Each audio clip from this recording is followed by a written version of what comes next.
Item ಯಾವುದೇ ಇರಲಿ try ಮಾಡಿ ಆಚಿ ಚಿಕನ್ ಮಸಾಲಾ. ಭೀಕರ ದಾಳಿಗೆ ಪ್ರತ್ಯುತ್ತರವನ್ನ ನೀಡ್ತಾ ಇದೆ ಇರಾನ್. ರಿಯಾದ್ ಮೇಲೆ ಇರಾನ್ನಿಂದ ರಕ್ಕಸ ದಾಳಿ ಆಗ್ತಾ ಇದೆ. ರಿಯಾದ್ನ ಅಮೆರಿಕ ರಾಯಭಾರ ಕಚೇರಿ ಮೇಲೆ ಅಟ್ಯಾಕ್ ಆಗಿದೆ. 2 ಡ್ರೋನ್ಗಳ ಮುಖಾಂತರ ಭೀಕರ ದಾಳಿಯನ್ನ ನಡೆಸಿದಂತಹ ಇರಾನ್ ಅಟ್ಯಾಕ್ಗೆ ಅಮೆರಿಕ ರಾಯಭಾರ ಕಚೇರಿ ಕೂಡ ಧ್ವಂಸವಾಗಿದೆ. ದಾಳಿ ಆಗ್ತಾ ಇದ್ದಂತೆ ಇರಾನ್ಗೆ ಎಚ್ಚರಿಕೆಯನ್ನ ನೀಡಿದ್ದಾರೆ ಟ್ರಂಪ್. ಪ್ರತೀಕಾರ ಏನು ಅಂತ ಶೀಘ್ರ ತೋರಿಸ್ತೇವೆ, ರೆಡಿಯಾಗಿರಿ. ಇರಾನ್ಗೆ ಮತ್ತೊಂದು ವಾರ್ನಿಂಗ್ ಪಾಸ್ ಮಾಡಿದ್ದಾರೆ ಡೊನಾಲ್ಡ್ ಟ್ರಂಪ್. 2 ಡ್ರೋನ್ಗಳ ಮುಖಾಂತರ ಭೀಕರ ದಾಳಿಯನ್ನ ಇರಾನ್ ನಡೆಸಿದೆ.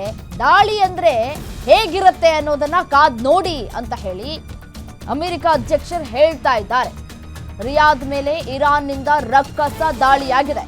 ರಾಯಭಾರ ಕಚೇರಿ ಅಂದ್ರೆ ರಿಯಾದ್ನ ಅಮೆರಿಕ ರಾಯಭಾರ ಕಚೇರಿ ಮೇಲೆ ಈ ಒಂದು ಅಟ್ಯಾಕ್ ಆಗಿದೆ. 2 ಡ್ರೋನ್ಗಳನ್ನ ಬಳಕೆ ಮಾಡಿಕೊಂಡು ಭೀಕರ ದಾಳಿಯನ್ನ ನಡೆಸಿದಂತಹ ಇರಾನ್ ಅಟ್ಯಾಕ್ಗೆ ಅಮೆರಿಕ ರಾಯಭಾರ ಕಚೇರಿ ಇದೀಗ ಧ್ವಂಸ ಆಗಿದೆ.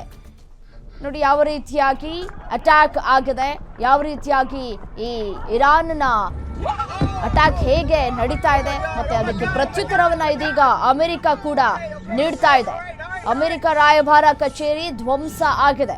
ದಾಳಿ ಆಗ್ತಾ ಇದ್ದಂತೆ ಇರಾನ್ಗೆ ಎಚ್ಚರಿಕೆಯ ಸಂದೇಶವನ್ನ ಕೂಡ ರವಾನೆ ಮಾಡಿದ್ದಾರೆ ಟ್ರಂಪ್. ಪ್ರತೀಕಾರ ಏನು ಅಂತ ಹೇಳಿ ಶೀಘ್ರ ನಾವು ತೋರಿಸ್ತೇವೆ, ರೆಡಿಯಾಗಿರಿ, ಎಲ್ಲವನ್ನೂ ಕೂಡ ಫೇಸ್ ಮಾಡೋದಕ್ಕೆ ರೆಡಿಯಾಗಿರಿ. ಈಗಾಗಲೇ ಕಳೆದ 5-6 ದಿನಗಳಿಂದಲೂ ಕೂಡ ಈ ವಾರ್ ಏನ್ ನಡೀತಾ ಇದೆ ಅದು ಮುಂದುವರಿತಾ ಇದೆ. ಈ ಮುಂದುವರಿದ ಭಾಗ ಅನ್ನುವಂತೆ ಇದೀಗ ಅಮೆರಿಕ ಮತ್ತಷ್ಟು ವಾರ್ನನ್ನ ಪಾಸ್ ಮಾಡ್ತಾ ಇದೆ. I'm going.